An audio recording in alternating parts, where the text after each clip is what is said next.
what is the common salary range for an APM in US market? Currently, I would put with my experience at 80 k USD to 150K if you're in the Bay Area with big tech companies. Initially, he gave me a product case on a Shopify checkout.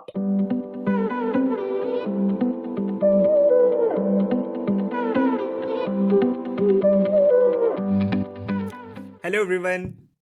Welcome to the another episode of Product Management Interview Experience. And today we have Sagar, who has recently joined Shopify as an associate product manager. Welcome, Sagar. Thanks, Sugat. Hi, everyone. Perfect. So, folks, today's episode gonna be very interesting because so far we have always spoken about what are some ways of pivoting into product management, and MBA was one of it. But today we have some different set of example where Sagar pursued MS in US, and from there he went into for a job hunt or looking for different type of sponsorship visas and cracking the PM interview at Shopify. So stay tuned and keep watching the video till end. And before starting, I would request the audience to please like, share, and subscribe this channel so that it reaches out to many more viewers. Without any further ado, let's get started. Sagar, why don't you go ahead and introduce yourself to the audience? Hello, everyone. This is Sagar. I am currently based out of Dallas, Texas. I'm currently working as an associate product manager at Shopify. I recently joined here. Prior to that, I did my master's in engineering management from Johns Hopkins University. Uh, like most other people, I'm also an engineer turned product manager who was okay at coding. I'm not saying that I was bad at it, but then I felt that I could not be behind the desk doing what's been told to do, but I always wanted to be on the forefront where I could make an impact and see that impact that's been done. One of the main motives behind this was I was part of Windows Insider program back in 2015 when I was still a kid going to school. I used to see those updates happening on my phone, on my laptop at the same time. And I used to wonder what drives it behind, who is driving it, why are they driving it, what are those changes, and how are they taking the feedback into picture.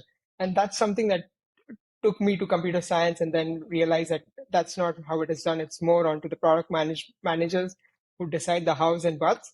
And that's why I pivoted into product management as soon as I could straight out of my college. That's awesome, man, and pretty interesting journey, Sagar. And we are very excited to hear more about it. And especially, so far we have covered most of the interview experiences based off of India and Indian set of companies. But I think this episode we're gonna be talking about the product management interviews at US and how does the job market looks like. So, yeah, I think let's get started and would love to hear, right? The situation is pretty bad right now with all the layoffs been happening. How did you even manage to land into Shopify? Would love to hear your journey so far from MS to landing into Shopify. Yeah, I mean, when I first came into the US, right, I saw the rat race happening. Everyone were trying to get into the ATM internships. Initially, I realized one thing while I was interviewing for other companies is that once your resume is good enough, you'll get the interviews. The job market when I started for my internship was pretty good. I ended up with three internship offers. Only after that is probably mid last year, probably in the month of May, June, July is when most of the companies started to resend people. I realized one thing that started to happen is people started to panic, and that panic made them lose their calm and composure that they could have instead used to apply for more jobs, talk to more people, or even be just calm enough to interview whatever companies they were getting. I had friends who used to complain saying that, hey, I'm not getting interview for XYZ company. I'm not getting for XYZ. They were not trying to figure out the reasons behind it. They were just blaming the recession as one of them. Yes, recession was a big player in the United States. A lot of companies, big techs, Facebook, Google, Meta, all of this wanted to lay off as many people as they could because they wanted to restructure the organizations. But there are smaller companies that wanted to grow. They were hiring as good as any of those other companies could. So one thing is once you know that your resume is good, you are interviewing as much as you can, you only improve from there rather than panicking or you're saying, hey, this is not going to work. Talking about market in general, it's still improving right now. There are companies that are resending. There are companies that are still hiring. Shopify. I got. I mean, most of my friends have jobs by the end of their degree. Most are still getting. It's not that nobody is ending up without a job. For the viewers, right, I would love want to understand few more things.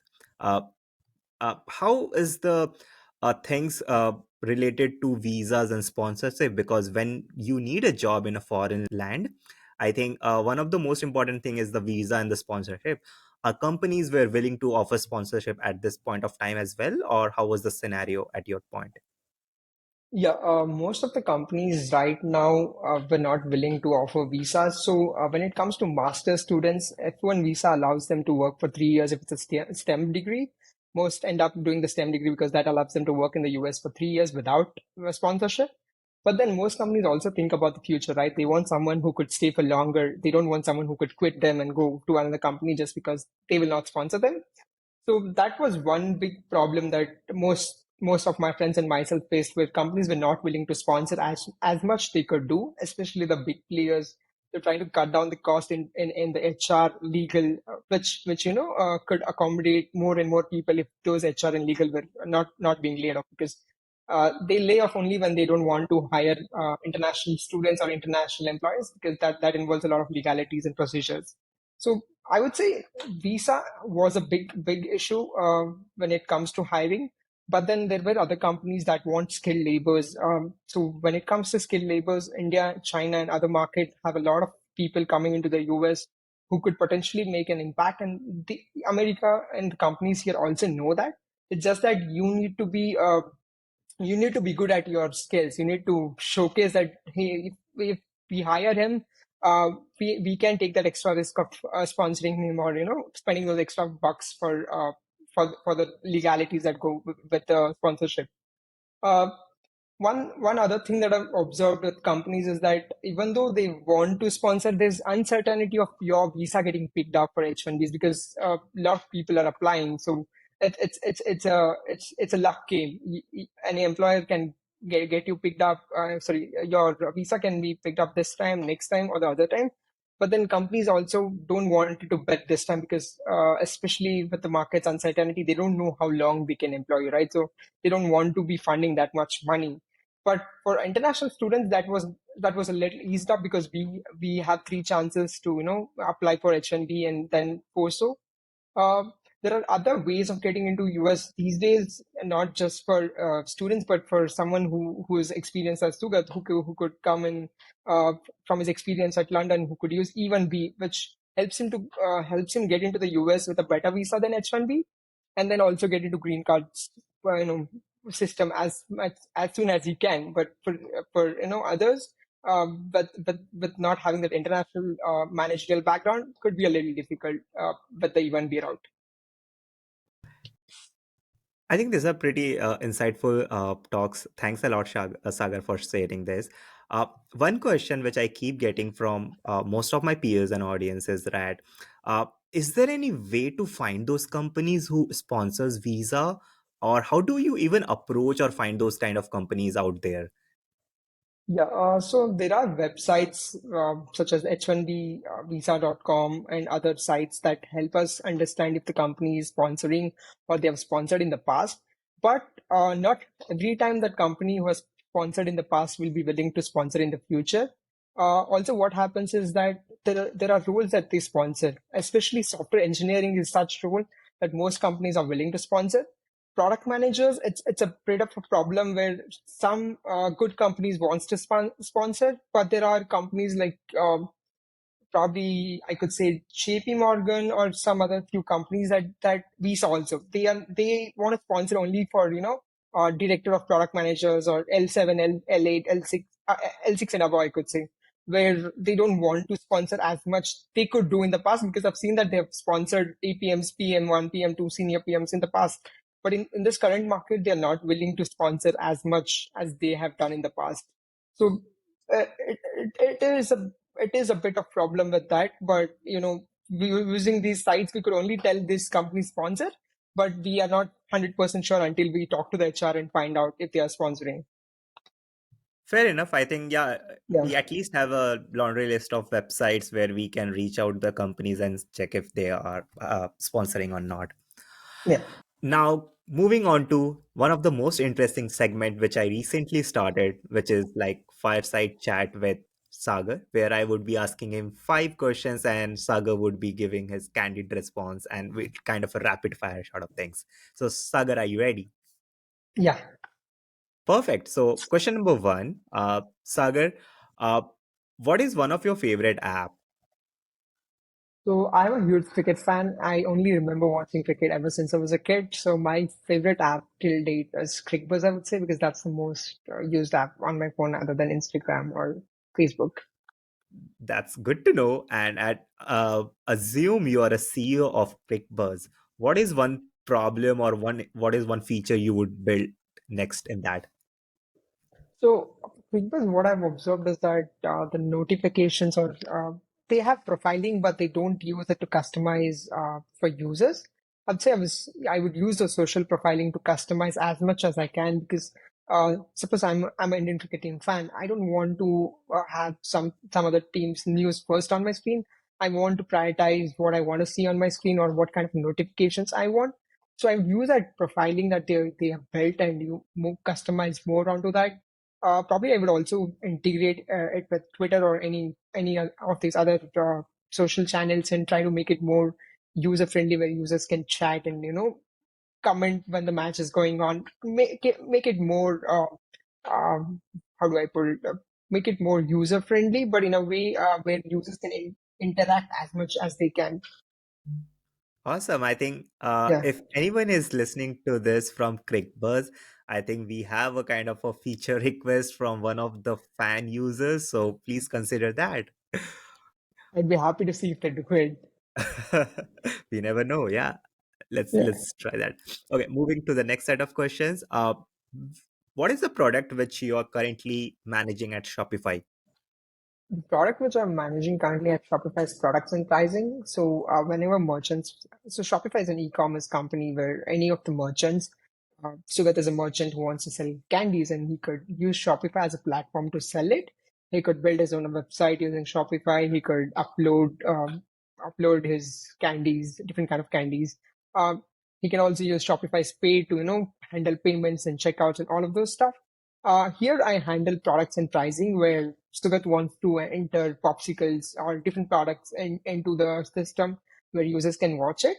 So I am responsible for making sure that Sugat is able to put as many products as he can, as many variants as he can, and also try to make sure that the images or the back end part of is working, and also the front end looks good and feels good for the user whenever he's trying to buy popsicles or any other candies from Sugat's store. I'm just using Sugat because that's easy for me to remember now. Got it. So complete Yeah, product catalog and its different variations and yeah, SKUs. yeah. Perfect. Okay, moving on to the next set of question. What is the common salary range for an APM in US market?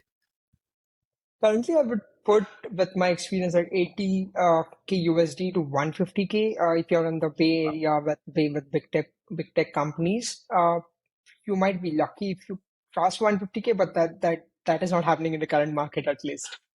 Absolutely. And just to give some experience level, APM experience levels are the people who have around 2 years to 4 years of experience, if I'm not wrong, right? Yeah, the APM programs by these big tech companies usually require you to have 1 to 2 years, but then smaller companies request you to have at least 2 to 4 years of experience to be an APM. Fair enough. Okay. Yeah. Last question. What is one product certifications you would recommend to all the viewers? So I've used PM Diego and Exponent. Mainly, I would recommend PM Diego because I felt it is more succinct and it only has what is required for the interview process. Uh, it doesn't cost much and you could easily buy it. It's not a certification. I don't think certification is a necessary on anyone's resume these days for product management jobs. It's more to on how you answer the questions, especially that product mindset is what you need to be building on your resume than the certification. And I think if you want to just excel in the interviews, it's PM Diego's course or Exponent's YouTube channel. You can always watch people on the YouTube, people's experience. I'm not a book reader, so I usually end up watching a lot of videos on YouTube. I've watched Sugat's videos in the past. I've watched few other videos from people who have interviewed who have pivoted from engineering. I've seen someone who did medicine and converted themselves into product management also. So anything and everything is possible. You need to use resources as much as you can from internet, LinkedIn articles, YouTube videos, and all of these PM Diego and Exponent other material. I don't think there is a requirement of a certification on your resume as long as you can showcase your skill sets on with your work and words. Yep, that's a great answer. And yeah, shout out to PM Diogo if you're watching this. Cool. I really enjoyed our discussion so far, Sagar. Knowing about your journey, your thought process, your struggles, and now let's talk more about the entire interview experience at Shopify. Would love to know, how your start to end. How did you even got that call from Shopify? What were your struggles? Different kind of interview rounds, kind of questions, as detailed as possible, Sagar. Yeah. So I was working at some other company after my graduation from Johns Hopkins University. Shopify's HR reached out to me one fine day saying you could be the next PM at Shopify, and that's when I did not reply for that for a day. I was still in the thought process: is this legitimate? Should I go ahead and do it because I already had a job and it was a new job, so I did not want it to. I wasn't looking to switch, so I wasn't that could say excited about it. But then slowly I took some time to analyze and think this is a big company. I could make a longer impact and also learn as much as I can. Once I got a message, I replied back saying, "Hey, I'm interested. Let me know what's the next steps." She gave me a questionnaire. What why do you want to pursue product management? Uh, some other questions like how do you design a chair? And you need to list only 5 steps, and they should not exceed 250 characters or 400 characters. And what's your favorite application, and how would you improve it, as Sugat asked. And I think there was one more question where you would say, how's your journey to, for you to be fit into product manager role, something on that line. I'm not sure the exact words, but something on that line. So these were the odd questions, and I had to answer in a character restriction of 400 characters, I guess.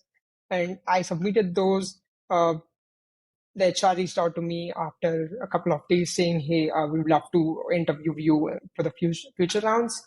Uh, they initially told me that there's going to be a live story interview. One good thing about Shopify's live story interview is it's not any HR interview where HR comes, asks you a specific set of questions, says why this role or how would you be a good fit of this in this role, your other legalities or your logistical questions. Here, Shopify's HR, what they try to do is understand you as a person. They want to know you as a person from very young age to here. What all have you done to be here? It could be your personal experiences. It could be your professional experiences. And they dig you in such a way that you're not feeling that you're having an interview. It's more like me and Sugat are having a conversation where Sugat is asking me, "Hey Sagar, why did you become a computer science engineer? What made you choose it? What would you do if you're not a computer science engineer? What did you do? What project was your first project?" I had to recall my first project in engineering, and it was as simple as it could be. It was just a calculator, right?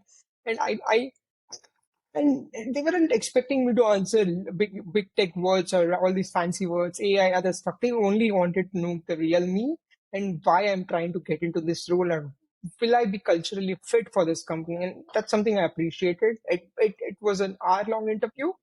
I did not feel I spoke for an hour. Usually, I feel nervous if I'm speaking for more than 30 minutes. Where hey, this is gonna take a long, and I might end up doing something bad. But that day, it went so well that I knew that I was gonna get into the next rounds. And what happened after that is they did not reach out to me for 2 weeks. I was thinking, hey, something happened. What happened? And it was probably spring break in the US. So that's the reason they did not reach out. And in the end, they said, hey, I would like to schedule a couple of more interviews.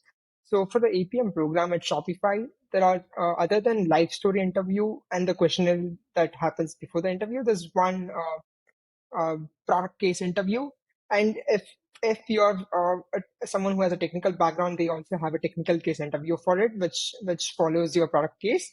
On the case itself, it's not something that's completely different. They both intellect, and it's a hour and a half long. So after not reaching out to me for 2 weeks, they said, we want to conduct an interview next week. And I said, should we do it on this day? They had a deadline, so they're like, we would want it to be earlier.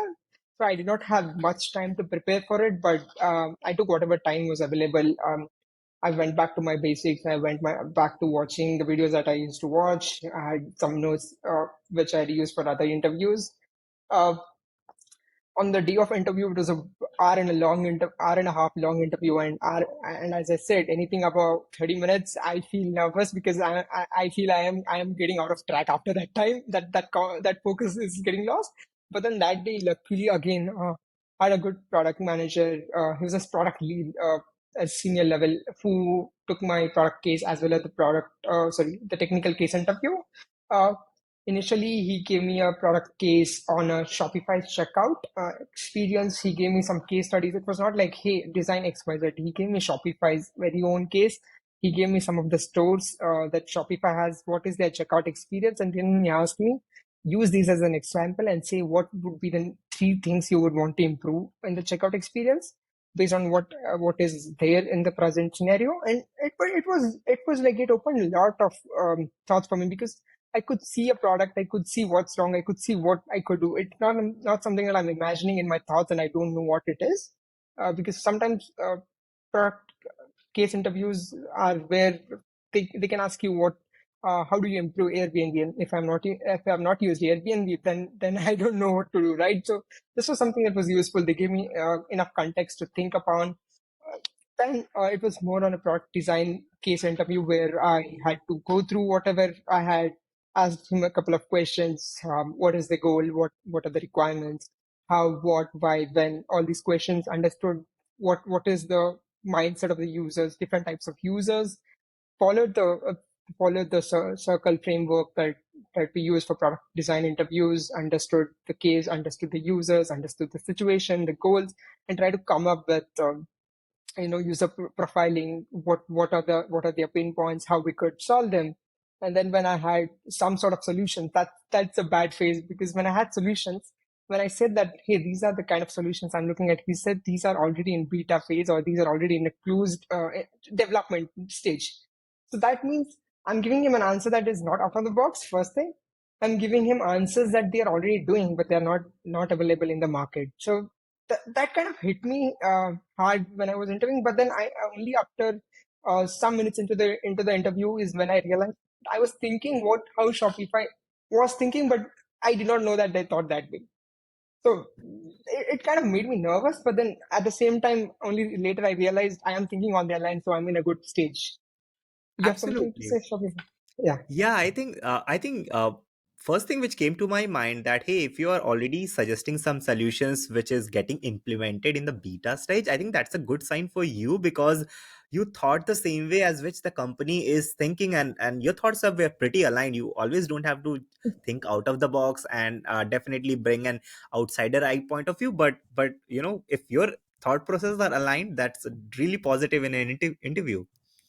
Yeah, I mean, initially I did not think that way. I was like, is this something that is already done? I need to give him solutions that are out of the box or something new, so that I could even try to get into a good look of him saying that he has given me innovative solutions or something out of the box. But then uh, I later realized that you know in amidst the interview that I don't always have to give him the solutions that are out of the box or innovative. I could give him the solutions that already exist. I gave him real world solutions. I use examples of UPI that is used in India, because Shopify's checkout also has Shopify Pay, which is its own payment processor, just like we have Google Pay, Apple Pay, and that was contributing 50% or more to their checkout experience. So I used these set of solutions that I knew. And one good thing I did is I used India's experience because I knew how e-commerce in India works, and having understood that closely enough, and also the UPI structure, how payments work, how checkout experience is getting too good in India, where I could just enter my UPI ID and I could pay. I don't need to have card details. Or I felt it was faster, and there were some drawbacks in the US Shopify's one. So those experiences helped me get out. And since he was the product lead of Shopify's checkout, he also had data to whenever I had asked him questions, and he gave me those data, and that helped me, better solve the problem that I was given for. I felt it was more conversation after some point, where I was nervous in the middle, but then I realized it's okay to be nervous. It's okay to be aligned. You don't have to be too out of the box. But then it went pretty well. Uh, this went for an hour long. After that, he asked me one thing, because I did not have anything out of the box for him to say, "Hey, can you build a system design for this particular thing?" Right? Because that's already there. They don't want to understand that. But he was surprisingly interested in understanding how UPI in India works. And since that's something I closely follow, or payments is something that I usually have a kind of affinity, and I try to understand how that happens. I started to talk about system design, try to say what are the different how APIs work, what is the backend data structure that is used, how are the different databases, how RBI works in India for UPIs to um, run between the bank and the customer. So this system design interview was mainly on your holistic view of how technology works. You don't need to be very specific about which technology you want to use. You can use REST API, you can use GraphQL, you can use synchronous database or synchronous database. You can use any number of containers or any of those others. They were more concerned about security that you would be using, authentication, authorization, and basic understanding of APIs, databases, and how you are going to handle the using the load balancers, and trying to make sure that this works as good as it can without having much difficulty for the users. I think that's a pretty extensive round one. I think after the screening with not only the case study, but also getting into some of the technical aspect and figuring out the system for that. Uh, awesome. I think, yeah, let's keep moving. What happened next after the round one with the hiring manager? Yeah, so it was round one and two, because the technical was considered a separate round, and it was only for people who have technical background with a computer science Okay. degree or have worked in the technology. So after this, I had one more round where it was more of a friendly round, where you speak to a product manager, try to understand how's the working culture. They ask you how would you behave in this situation, how would you react, trying to understand my instinctive behavior for questions that they had, and also how I could cope up with situations that change in their atmosphere. And it was a shorter one, and it was mainly to make sure that they hire the right candidate, all because they already knew that I had the capacity, or I had the mindset to be at Shopify because of my previous rounds. It's only that they wanted to be sure about me. And Shopify does not conduct too many interviews for the APM program. They because the life story interview, the product case, and the technical case interviews are so extensive that they cover most of it that's required. It's and they had already handpicked me, so they don't wanted to do more interviews with me, because they were running out of time to hire the number of candidates they expected for this APM program. Awesome. And after that, I think you got the offer, right? So it was Yeah. the Fun part is the HR reached out to me saying, "Hey, we would want two references from you." I'm like, "Why are they asking me references?" Because I've worked in India, I've interned, I've worked in somewhere else after my masters.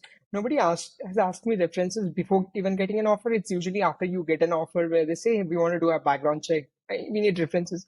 And Shopify's HR reached out to me saying, "I need two references." I'm like, "Are they gonna, take those references and then reject me? Are they gonna hire me? It was still a debacle, and I researched a lot. I desperately went into all the website possibles, all YouTube, all Quora, all Reddit. And so, when does it happen in companies? How does it happen? And it changes based on companies. It's mainly after once someone gets the offer that their background check happens. And I was still in the debacle again for those weekend. Friday she asked, and then Saturday, Sunday I'm thinking what is going to happen, what is going to happen. And Sunday, Monday morning emails, I would like to schedule a call, and I'm still not sure if I'm getting hired.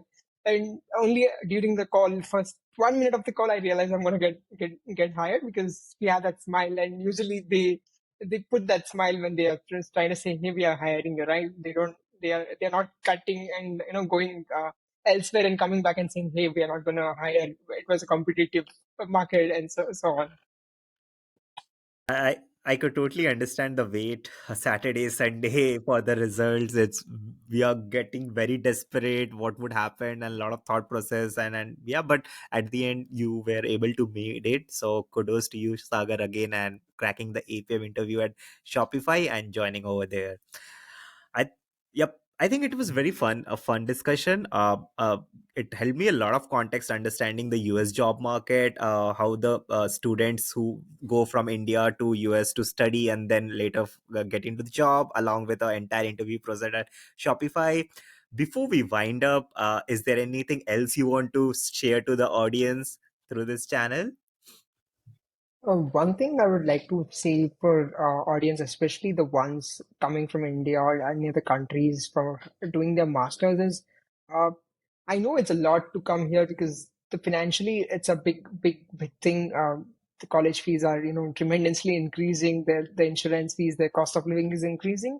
That adds a lot of pressure on you, and that is somehow making you restrict the freedom of thoughts that you could have when you're interviewing.